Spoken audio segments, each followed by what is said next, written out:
Hello students, this is Mr. Ezra. Today we are going to talk about inverse functions. We are in the first lesson in Unit 5B, and kind of want to point out before we get started that there are going to be a lot of examples.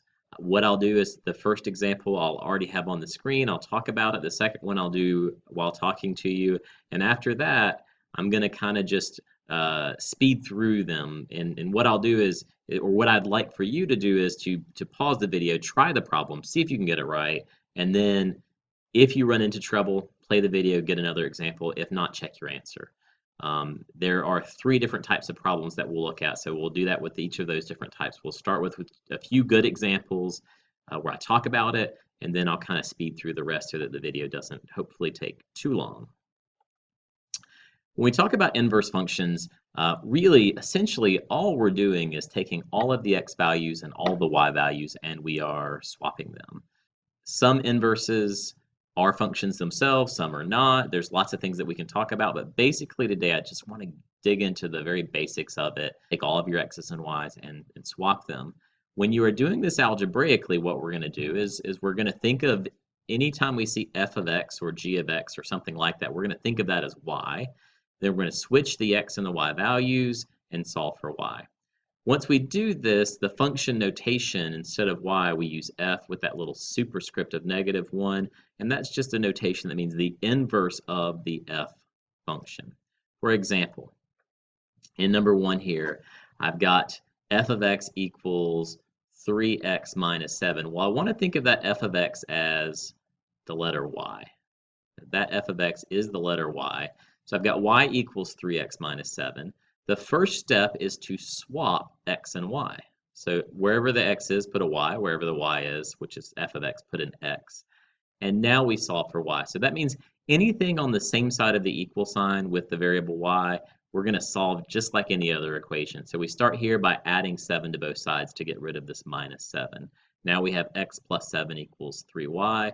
Then we divide both sides by 3 so that the y is by itself, and we've got our function. Now, this is an appropriate way to write this, but if we write it in function notation, it would be f -1 of x equals x plus 7 over 3. This would be another appropriate way using function notation. This is f with that -1 subscript, just means the inverse of the f function, the inverse of the function that we started with. For our second example, we got f of x equals 4x squared. Remember, f of x is acting like a y. So when I switch x and y, that y is going to become an x, and it'll be equal to 4 times y squared. Now, when you're solving an equation, remember, you almost are going in the reverse order of the order of operations. So between multiplication and this exponent, I've got to deal with the multiplication first, because I can't dig into this exponent with that out here. So what I'll do, let's change the color. What I'll do is I'll divide both sides by 4. I now have x divided by 4 equals y squared. And then how do I get rid of a square? Well, I take the square root on both sides. Now, if you remember when you took the square root on both sides before, that there was a positive and a negative answer. And that is something that we want to try to remember here, that when we take the square root of both sides, the square root of a perfect square is just going to be y, but we get a positive and a negative solution for the other side. So it's positive, negative, x over 4. Now, can you simplify this x over 4, or this root of x over 4 just a little bit? Well, you might notice that 4 is a perfect square. So we could say that y is equal to positive or negative square root of x over 2, because the square root of 4 is 2, and the x has to stay under the radical. Or, remember, in function notation, we would say f to the -1 of x. That is not an exponent, by the way. It's just a superscript. It just means the inverse of the s function. We could say that that is equal to positive or negative root x over 2. Either of those would be appropriate ways to represent this answer. Now from here, for the rest of the examples of this type, I'm not going to talk as much. I'm just going to kind of speed through the process, and then if you have any questions about what I've done, you can ask them in class. And remember, it's a good idea to pause the video, try the problem, and then see if you got it right. All right, so what have we done here? We have switched x and y, subtracted 4 on both sides, taken the cube root. Now, when you take a cube root on both sides, you don't have to have a positive or negative because the cube root of a negative is negative and the cube root of a positive is positive. And once we do that, we've got our answer. In question number 4, one thing that's a little different here is after subtracting 5 to the left, when I square both sides, I need to make sure that I square x minus 5 as a whole thing.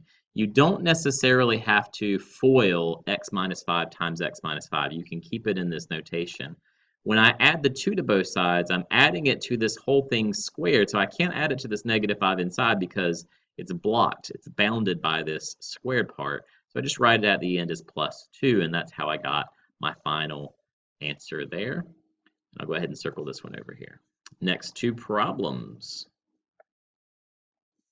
Okay, so you might have been thinking, well, what about all those logarithms and exponents that we've been working with in Unit 5? And here is where they show up. Because logarithms and exponential functions are inverses of each other, and we can see that here when we have y equals 3 to the x. When I swap the x and the y, if I solve for y, I've got to get this y out of the exponent. So remember, the exponent is the answer to a logarithm question. So if my exponent has a base of 3, then my log has a base of 3. So it'll be log base 3 of x equals y, or y equals log base 3 of x, and that is the answer. 6 is very similar, but the whole exponent, y minus 1, is equal to log base 2 of x.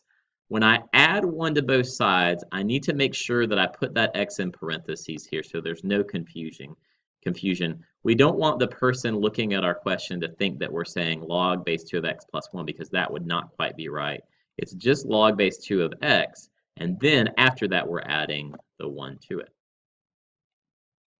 All right, so with these two problems, we are going in the other direction. We're starting with the log.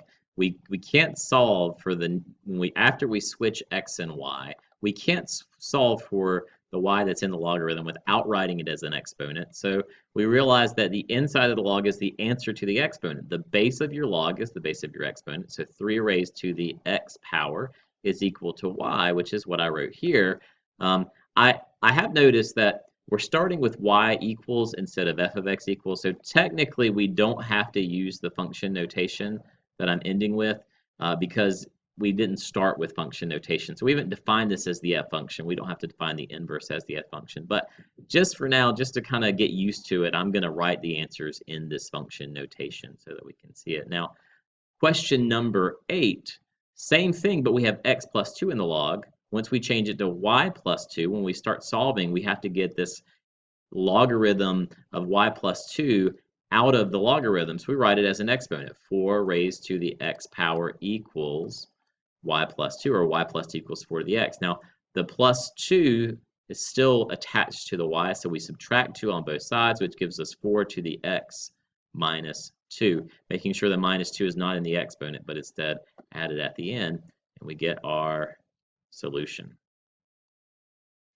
All right, so we have looked at how to write things as inverses by swapping x and y and solving, and it's just going to take some practice to get used to that. Now we want to move on to deciding or determining if two functions are inverses of one another, and how we're going to do that is we are going to find f of g of x and g of f of x. You will sometimes hear that called as FOG, or fog of x, and goth of x, and I might use those terms. That is not the letter O, it's just a little symbol that looks like a small O in the middle between F and G and F. But we still say goth and fog just to give us a shorthand notation, but this is really what we're doing. If both of these compositions are equal to x, then we know the two functions are inverses of one another. If the compositions are not equal to x, either one of them, then we know that the functions are not inverses. So let's get some examples of this one. For our first example, we have f of x equals 3x minus 6, and g of x equals x plus 6 over 3. So the first thing we want to do is find f of g of x, which remember can be written as fog of x. So f of g of x, I'm going to basically take that whole g function that we've defined here as x plus 6 over 3 and plug it in for x in the f function. All right, so inside the f function of 3x minus 6, my x is going to become this bigger thing of x plus 6 over 3. Get used to that, and it's not going to be too bad. You just have to kind of practice it, and it'll kind of start to click. Once we've done this, I'm going to start simplifying. Okay, I notice that 3 in a numerator and 3 in a denominator cancel out, so I've got just x plus 6 minus 6. I notice that 6 minus 6 cancels out, leaving me with just x. That is a check. That is good. Okay. I then want to check the other direction. Fog worked out, or f of g of x worked out. Now I've got to check gof, or g of f of x. Same thing. I take that whole f function of 3x minus 6 and I plug it in for x in the g function. So my g function is x plus 6 over 3, but instead of x, I use 3x minus 6. Once I get it in there, again, I'm just kind of simplifying throughout the problem. Negative 6 plus 6. Well, first off, there's parentheses here, right? But I can ignore them because there's nothing in the parentheses that I can do. So I drop the parentheses. Negative 6 plus 6 leaves me with just 3x, and then 3 divided by 3 is 1, and 1x is just x. Since both of these fog of x and gof of x both simplified to x, it means that f of x and g of x are inverses.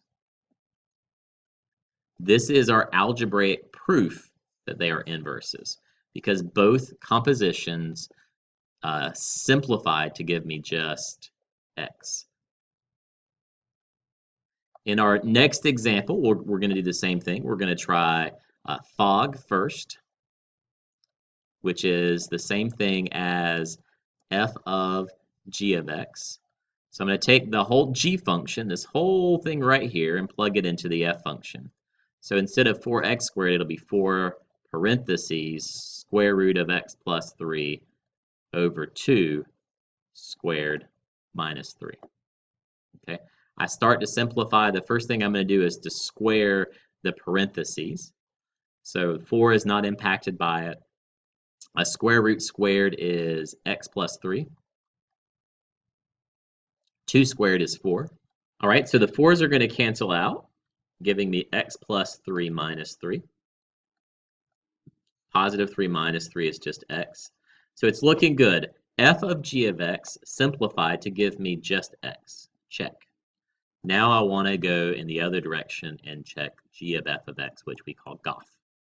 I take the whole f function, which is 4x squared minus 3, and plug it in for x into the g function. So this is where things kind of blow up, and you just have to be, careful and cautious and make sure that you write everything there. 4x squared minus 3 is my new x. I'm adding 3 to that, and then dividing by 2. All right, first, inside of this square root, I'm going to try to simplify a little bit, okay? I notice that there's nothing, no exponent on the parentheses. There's nothing inside I can simplify, so I drop the parentheses and I see minus 3 plus 3. Well, those cancel out, leaving me with just 4x squared under there. Okay, the square root of 4 is 2. The square root of x squared is x, so we get 2x.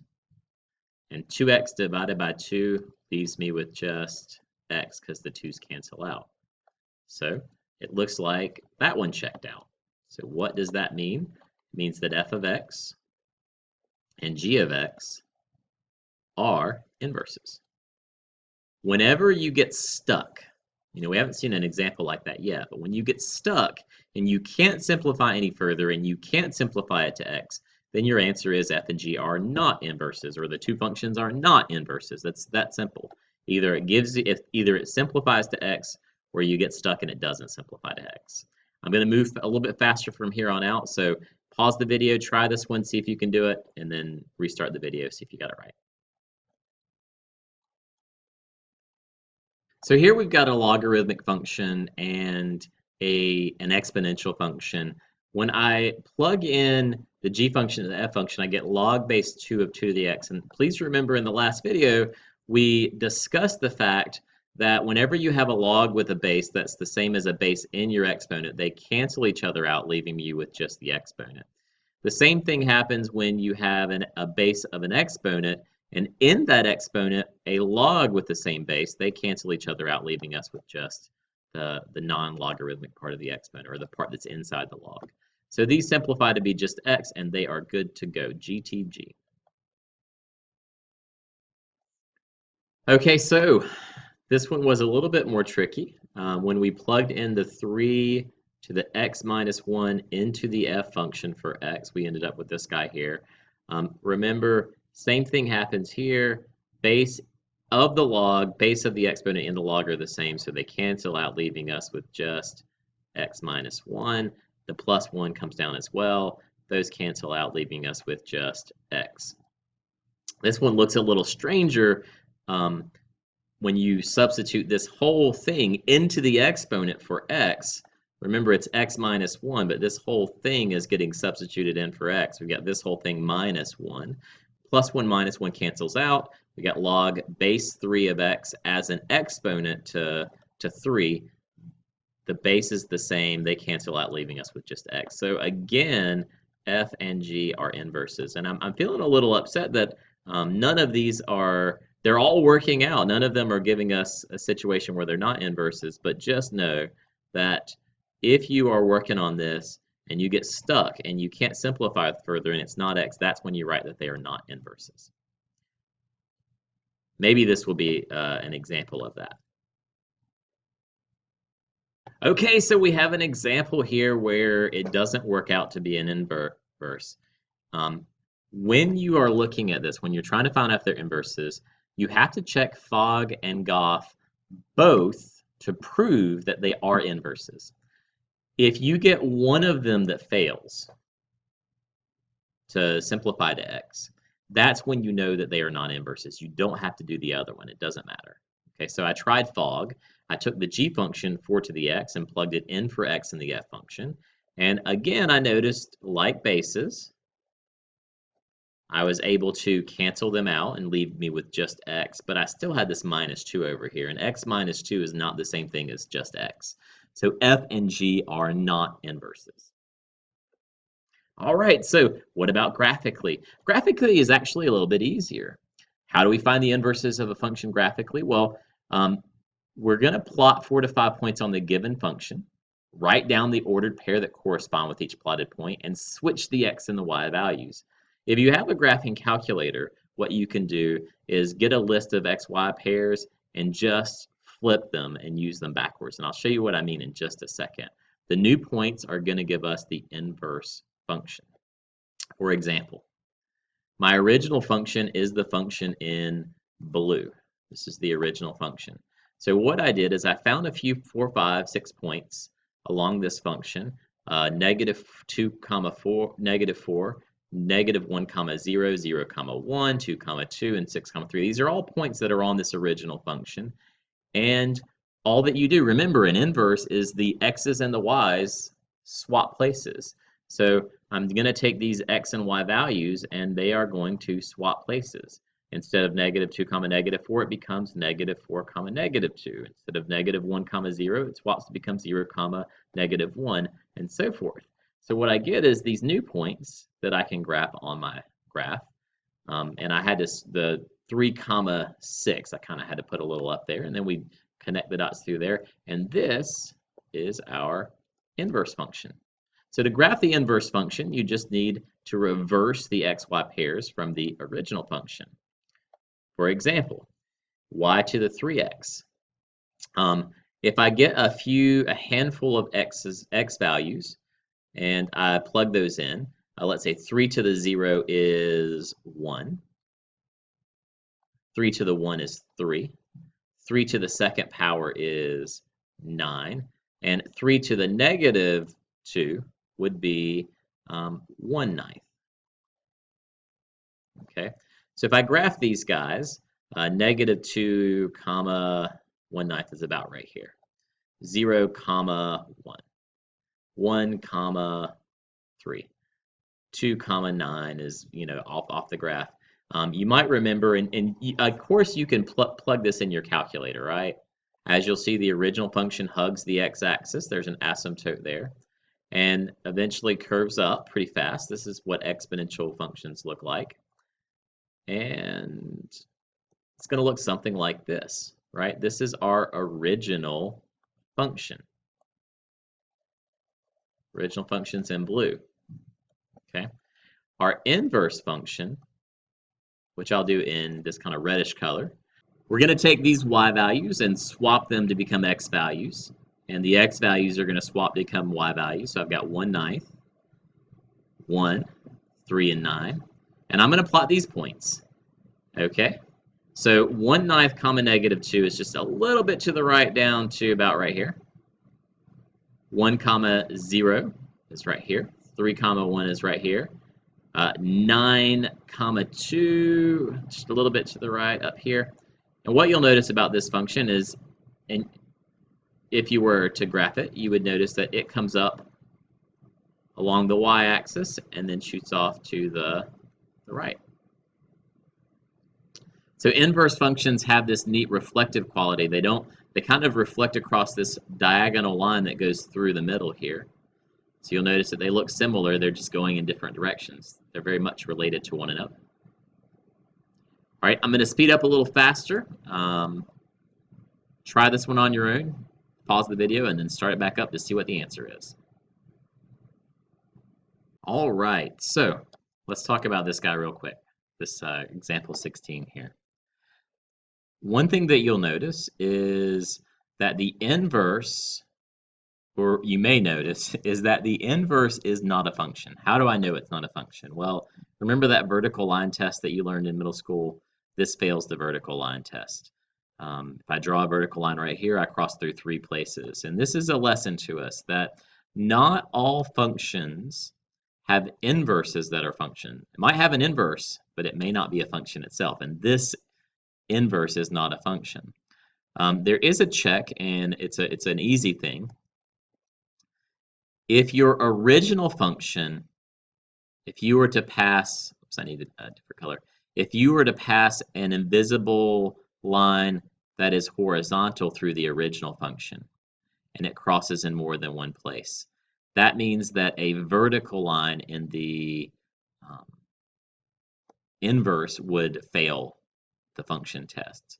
So if you use a horizontal line, you'll say, oh, it crosses in 3 places. That means once I write the inverse, that vertical line's going to cross in 3 places. So in this example, while the original is a function, it passes the vertical line test. The inverse is not. That's okay. All right, so I've color-coded these. The blue one would be the original function. It is an exponential function. It has very slow growth and then all of a sudden very fast growth. The logarithmic function, which is the inverse, we didn't write it as a logarithm, but it would be a logarithmic function, has an asymptote in the other direction. It kind of goes off to the right, and you can see those inverses there. And they do cross each other in 2 places at 1, 1, and 2, 2, because when you swap the x and y 1, 1, it becomes 1, 1. When you swap 2, 2, it becomes 2, 2. So that happens sometimes, and it is okay. Well, wow, that was a lot, right? A lot of inverse talk today. Hope that you were successful. Hope that it all made sense. Got some practice to work on now. Give it a try, see how it goes, and let me know if you run into any trouble.